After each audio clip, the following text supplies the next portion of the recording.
They don't want innocent people to die. No one wants innocent people to die.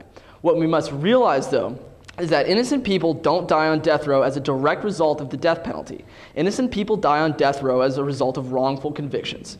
Even if a wrongfully convicted suspect is released before they are put to death, he still must deal with the time they lost, which is irreplaceable, and the social stigmas that follow his release. Otherwise, the innocent suspect is still at a loss. Overall, the death penalty is not the cause of wrongful executions, and in order to reduce the number of wrongful executions, the justice system needs to make more accurate decisions when evaluating court cases. Thank you. You state that the death penalty is a staple for most cultures. I disagree. I think it's more appropriate to describe it as a staple from previous cultures. Currently, 130 out of the 197 world countries have either abolished the death penalty or have not used it for more than 10 years. These countries include most of Western Europe and other highly developed nations such as Australia, Canada, and Russia. Continuing use of the death penalty places our legal system in the same category as more violent nations, including Iraq, North Korea, and Sudan. Clearly, by continuing use of the death penalty, our current legal system is holding on to an archaic tradition given up by many of their contemporaries. Many other countries have recognized that threatening their citizens with state-mandated death for certain crimes is not conducive to showing individuals the respect they deserve from their government. Furthermore, you describe that there is a basic code of ethics and morality to which every human being is accountable. If so, then a government, as a creation and extension of its citizens, should abide by the same moral code. It is crucially important that governments are restrained by a moral code. History has shown us the tragic consequences associated with a lack of governmental ethics, such as the Nazi occupation of the German government. If clear lines are not drawn regulating a government's relationship with its citizens, there is always the possibility of a slippery slope. Despite the fact that citizens may take the lives of one another, a government should not be permitted to do the same. In addition, you make the case that someone who takes another's life deserves to die. You do acknowledge, though, that a theory of just deserts does not always make it easy to quantify the amount of punishment due to a person, such as in your example of a bank robber. However, I think it is unfair to propose the legal system utilize the theory of just deserts in some cases, but not in all. In a legal system, a uniform theory of punishment is critical to ensuring justice, and a just deserts or an eye for an eye formula simply does not work. It may seem feasible for cases like homicide, but it cannot be applied to a broader range of crimes. For example, how do you punish a prostitute whose crimes consist of bringing pleasure to others? A just deserts system would not advocate a punishment since the perpetrator did not actually harm others. Therefore, a just deserts theory cannot be used to justify punishment in the legal system. Finally, the last point you make concerns the death penalty as a deterrent for future criminals. However, I think governments should utilize a Kantian perspective and treat their citizens as ends in themselves rather than merely as means. By using the deaths of some criminals as a deterrent to future criminals, the government is in essence using some of its citizens as a means to accomplishing a more peaceful environment. This is clearly unjust. A person, despite the crimes they have committed, is still a person and should be treated as such by their government. People shouldn't be used or treated like tools to control and influence other members of the nation. Thank you. All right, I would like to quickly refute some of the opposition's points in their claim that the death penalty does not deserve to be in the current legal system. I feel that both sides would agree that in its current incarnation, capital punishment is by no means perfect. The opposition argues that this is a reason that the death penalty should be abolished, but I argue that the lack of federal law has left it in a strange and crippled state at the moment, which causes for some of these statistical aberrations and could be corrected by a more nationwide federal shift in clear death penalty and capital punishment laws. For instance, they cite cruel and unusual punishment as being an example of why the death penalty should not exist, citing the small number and apparent random selection of executed criminals.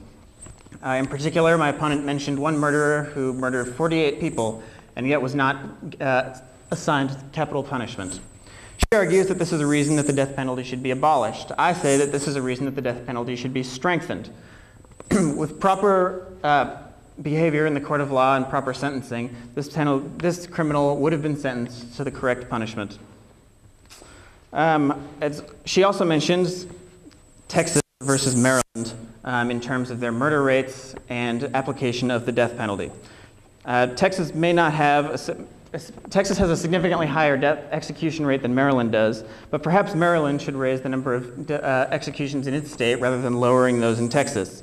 Studies have shown that murder rates drop in cities like San Antonio and Dallas in the months immediately following executions. But they claim that deterrence is not there's not enough examples at this time to fully study deterrence. She also briefly mentioned cost benefits, saying that it's much cheaper in order to keep an inmate in prison for life than it is to execute them. However, it would also be cheaper to release the person after 5 years. In the case of cost deterrence, it's cost benefits. It's an issue of whether or not the person deserves to be executed, not whether or not it'll be cheaper to keep them in prison or whether they should die. For all of these reasons, I believe that the capital punishment should continue to exist within the legal system. Thank you very much.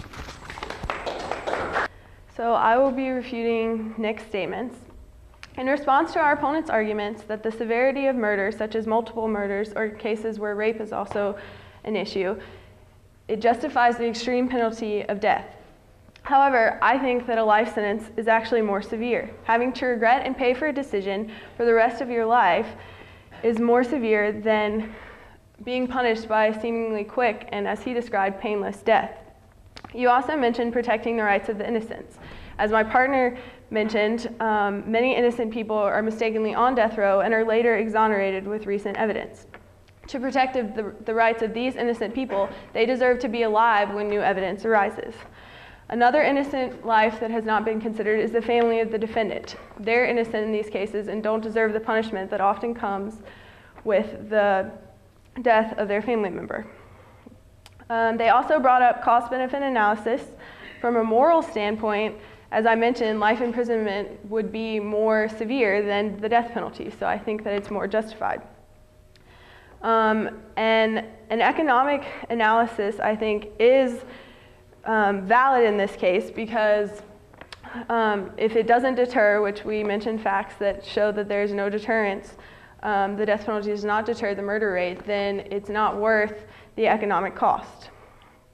Our opponents also mentioned that for total justice, reasonable and unbiased judgments must be made to convict someone. And even though recent court cases have tried to come up with the legislation that they suggest could make capital punishment more effective, there are still inconsistencies and prejudices that are evident in the data surrounding death penalties.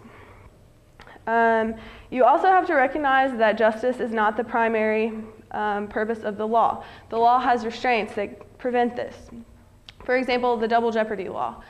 If a murderer is acquitted and then later publicly admits to his guilt, the law still can't punish him. So in that case, who's going to serve justice? Finally, again, studies show that the argument of deterrence is not necessarily founded. Even police officers polled by the FBI thought that capital punishment was the least effective measure in fighting violent crimes. They voted longer prison sentences and simpler court procedures as more effective tools. In conclusion, no one can logically conclude that the death penalty is legally justified or necessarily beneficial to society. They mentioned that a majority of Americans support the death penalty as of now. But Gallup polls also show that if the death penalty was shown not to serve its purpose of deterrence, life imprisonment would be overwhelmingly preferred over the death penalty as a sentence for murderers. Thank you. Absolute obligation to obey the law as such. So, I'm Kathleen, and Marcella and I will be arguing that there is in fact an obligation to obey the law. Although there are many valuable arguments for an obligation to obey that we discussed in class, since we have a limited amount of time, we're going to focus on one argument, namely that the obligation to obey the law is the foundation of a legal system, and therefore if we need a legal system, we also need an obligation to obey. So to start out, the legal system as it is, the importance of it might seem like a no-brainer. But to fully illustrate the consequences of not having an obligation to obey, it's important to consider what things would